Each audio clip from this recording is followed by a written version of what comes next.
go live again. Hopefully this works. Okay. So, we're back live. So I uploaded like a 15-minute video, but I think the cell connection here is not super good. Would be helpful to have some Starlink perhaps. Yes, there you go. But I'll be uploading the 15-minute video as soon as I get a good connection, and hopefully this live stream is working reasonably well. All right, well, let's just continue. Sorry for the delay. Yeah, no, that's okay. Let's continue. Right. Over here is the Border Patrol. Patrol, and you'll see it. I mean, right here under the bridge, you're seeing hundreds of people getting processed, and this is every single day. And they'll go to another soft-sided facility that has thousands of people. Right now, it's over 5,000 people. And so over here to the right, literally under a bridge, a lot of trade happens here in the city. Okay. So it's just sort of like that's the bridge, and there's like people getting processed, and then they come across on those trains over there. Yeah, exactly. It's like an initial intake spot, and then they'll send them through, but it's nonstop all day long. And if you notice, all the Border Patrol agents, the number one thing the Border Patrol agents ask of me is to get back out in the field. They don't want to be here processing people. They want to be catching bad actors, and they're not. You've got dozens of them here, and this is probably the biggest issue. If we can do that, then we keep America safe from fentanyl and opioids and some of these things that are killing all Americans.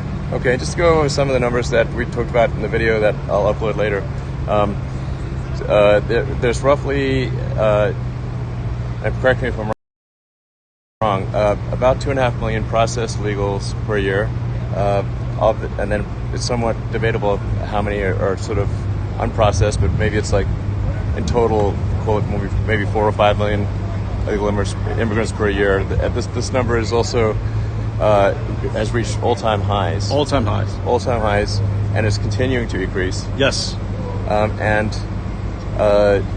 nothing, as far as you know, is being done about it at the federal level. Nothing. Simple things, common sense things that we can enact can make a difference today. Simple things like raising the level of credible fear. Many people are seeking asylum are not going to qualify for asylum. Yeah, move to where you can get a better. Yes. I don't know. We can maybe like through this way. I don't know. Sure. Yeah. That is, okay. Yeah. So right now, last month there was over 200,000 people that came over illegally. So that is, that's in the millions. You multiply that times 12. Here you are, 2.5 million people coming over. Most of the people that are seeking asylum are not going to qualify for asylum. 9 out of 10 actually are not. So one of the things that we can do is we can raise the asylum criteria. Now an important point is that although, as you're saying, like basically 90% do not qualify for asylum. Of the 90% that do not qualify for asylum, how many are sent back to the country of origin? 0. I mean, here in this Del Rio sector, in Del Rio sector alone, you have 2,500 people coming over illegally a day, and 0 sending back. 0. Not even like a 10. Not even nothing. 0. Nothing. So what kind of signal does that send the rest of the world? Sure. This is where you need to come, and you're not going to be sent back. Okay, so there's basically no repercussions. No repercussions. That's the number one thing that this administration has to do. There has to be some repercussion. Now, it's due process. Make sure that people get their day in court. That I've been advocating that one person that does qualify for asylum, we need to make sure that they don't get sent back to certain death or anything like that. But the 9 out of 10 that don't, I mean, there has to be repercussions. And once you do that, Elon, this goes away. It went away for Trump, it went away for Obama, it went away for Bush, it went away for Clinton, and they're not willing to do that, and I don't understand why. Well, when you reached out to the White House, what's their response? Their response is it is a political problem.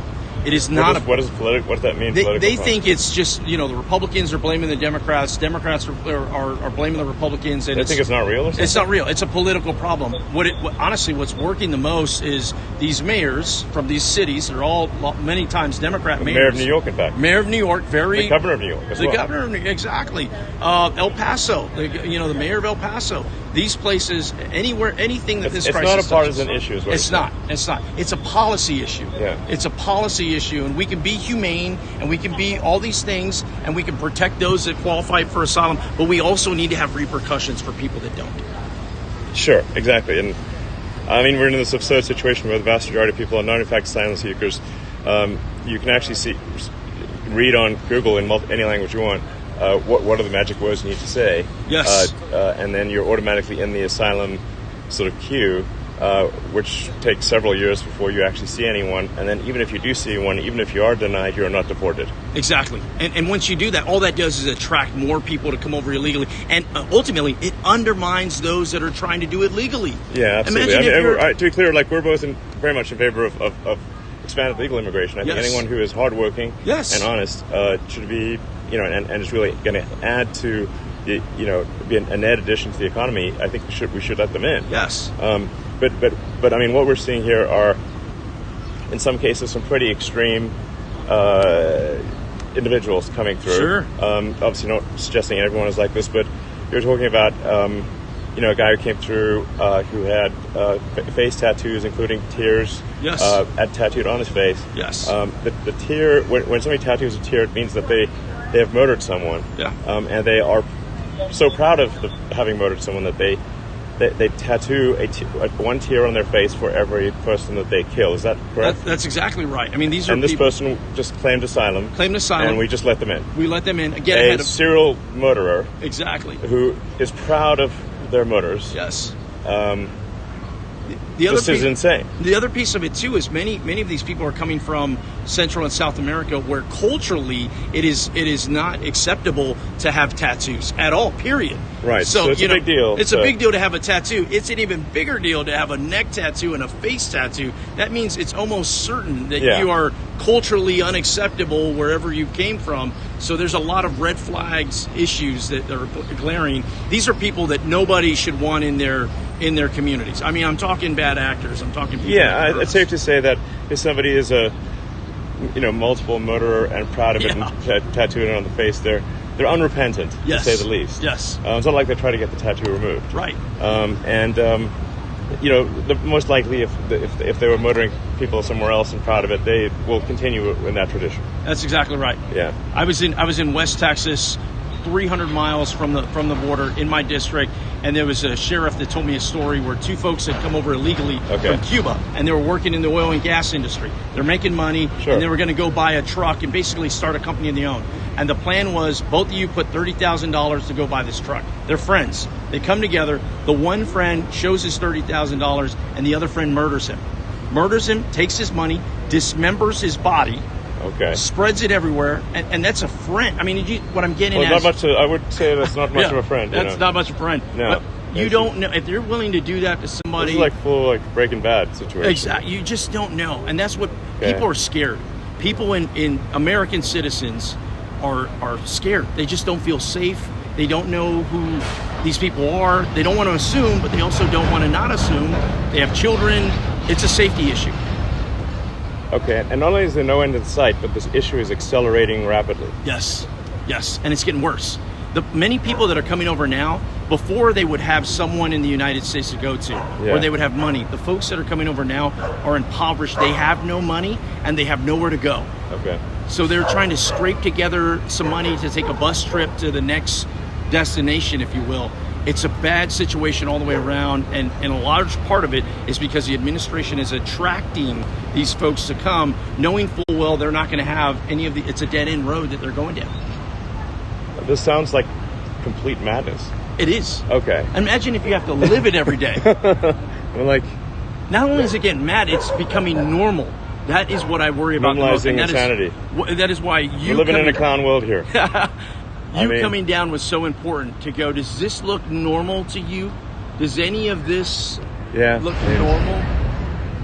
And the train that's coming across, that's basically where people hop on top of the train. Hop on top of the train. Let's see, I don't know if the sheriff's still here, but he was telling us about how they're really pretty expert at sort of turning the brakes on the train and stuff. Yes. So it's dialed, basically. It is. You've got real commerce mixed in with illegal traffic, and so it muddies the situation for everybody. Okay. How about what can we do about it? Yeah, what can we do about it? How does this end? What we have a government. We have a crisis. We have a What's crisis. the recommendation? We have a government that's about to shut down, and it's going to shut down. I think there's an opportunity if we can reopen the government and there be real solutions attached with some border security measures in there that are nonpartisan. I'm not talking really crazy stuff one way or another. I'm talking something everybody can agree on. This could be a win-win for America. We just need the right package to be crafted with some sensible things. You raise the level of credible fear. You turn on the repatriation flights, so at least some people that are coming over above zero would be a good start. And then the immigration judges are so critical to it. You surge immigration judges, and that way when somebody comes in, they get their case heard immediately, not 7 years from now. You do that for a month, and all of a sudden the word's out, hey, the border is closed. Go through another route. Okay. Well, let's see. Hey guys, how's it going? Hello. Hey. So I don't know if it's sure been obviously busy, so I don't know if they're still here or anything, or they have to go. Yeah. They have to take off. Oh, shoot. Okay. Well, I think I got them on recording. Yeah. So, all right. Well, what else do you think we should do? How about some Border Patrol agents? Okay, sure. These are federal, because that was from the county sent. Hey guys, I don't know if are you cool being on camera at all? Oh, we're not. Yeah. Oh, no, not allowed to be on camera. Okay, no, don't worry about it. Sure. The camera's pointed at me, so don't worry about it. Thank you. Thank you. Thank you. So, all right. This is the part where a lot of folks are frustrated because they want to be working. Sure. I mean, they're law enforcement officers that want to be enforcing our laws, and they're not able to. Okay. Yeah. They're just not allowed to enforce the laws.